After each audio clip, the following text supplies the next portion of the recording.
Halo semuanya, apa kabar? Miss berharap kalian semua sehat-sehat saja ya.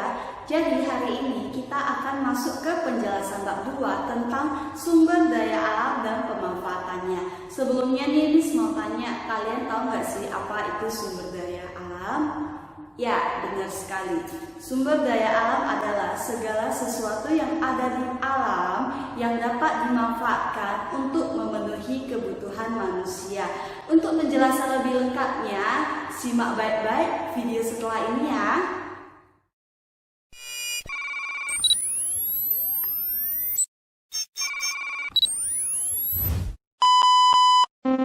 Jadi, pada pertemuan kali ini kita akan membahas mengenai sumber daya alam dan pemanfaatannya.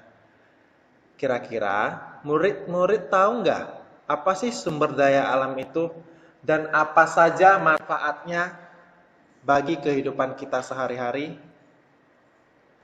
Nah, sumber daya alam itu berdasarkan ketersediaannya terbagi menjadi dua jenis. Yang pertama ada sumber daya alam yang dapat diperbarui, dan yang kedua sumber daya alam yang tidak dapat diperbarui. Nah, yang pertama kita akan membahas mengenai sumber daya alam yang dapat diperbarui. Kira-kira murid-murid tahu nggak apa sih contoh dari sumber daya alam yang dapat diperbarui? Nah, contohnya yaitu seperti sumber daya alam hayati dan sumber daya alam non-hayati. Oke, nah kita sudah membahas mengenai sumber daya alam yang dapat diperbarui, kemudian kita akan membahas mengenai sumber daya alam yang tidak dapat diperbarui. Nah, contoh dari sumber daya alam yang tidak dapat diperbarui itu seperti yang pertama ada sumber daya alam energi, sumber daya alam mineral logam, sumber daya alam mineral non-logam. Nah, sumber daya alam yang dapat diperbarui itu kira-kira apa ya? Di sini ada yang tahu nggak? Jadi, sumber daya alam yang dapat diperbarui adalah sumber daya alam yang dapat dihasilkan kembali melalui kegiatan pelestarian. Nah, contoh dari sumber daya alam hayatinya seperti hewan dan tumbuhan. Sedangkan contoh dari sumber daya alam non-hayati seperti tanah, air, udara, dan matahari. Oke, nah kita akan membahas mengenai sumber daya alam hayati. Kira-kira murid-murid tahu nggak apa sih sumber daya alam hayati itu? Jadi, sumber daya alam hayati merupakan sumber daya alam berupa makhluk hidup seperti apa yang dikatakan hayati. Oke? Contohnya seperti hewan dan tumbuhan. Nah, yang kedua, kita akan membahas mengenai sumber daya alam non-hayati. Nah, jadi sumber daya alam non-hayati merupakan sumber daya alam berupa benda tak hidup. Contohnya seperti tanah, air, udara, dan sinar matahari. Oke, kemudian kita akan membahas mengenai sumber daya alam yang tidak dapat diperbarui. Setelah kita membahas mengenai sumber daya alam yang dapat diperbarui, kita sekarang memasuki sumber daya alam yang tidak dapat diperbarui. Oke, murid-murid tahu nggak apa sih sumber daya alam yang tidak dapat diperbarui itu?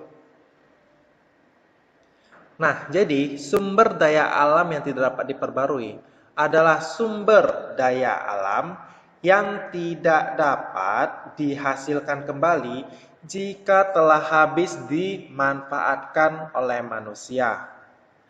Nah, contoh dari sumber daya alam yang tidak dapat diperbarui kan tadi terdiri dari 3 contoh. Oke? Nah, yang pertama itu ada sumber daya alam energi. Contohnya seperti minyak bumi, gas alam, dan batu bara. Dan contoh yang kedua, sumber daya alam mineral non-logam seperti belerang, batu kapur, granit, asbes, marmer, dan pasir kuarsa.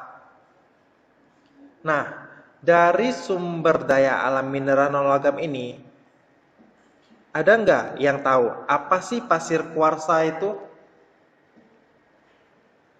Jadi, pasir kuarsa merupakan salah satu jenis pasir yang pada dasarnya berasal dari erosi atau pengisian batu-batuan baik karena air maupun udara. Oke. Dan yang ketiga yaitu sumber daya alam mineral logam. Contohnya seperti apa? Besi, nikel, seng, timah, emas, dan perak. Setelah kita membahas mengenai sumber daya alam yang dapat diperbarui dan tidak dapat diperbarui, kita akan memasuki mengenai persebaran sumber daya alam di Indonesia.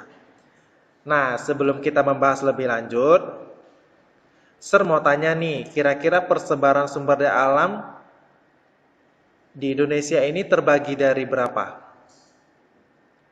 Nah, jadi persebaran sumber daya alam terbagi menjadi dua, yaitu persebaran hasil tambang dan persebaran hasil bumi.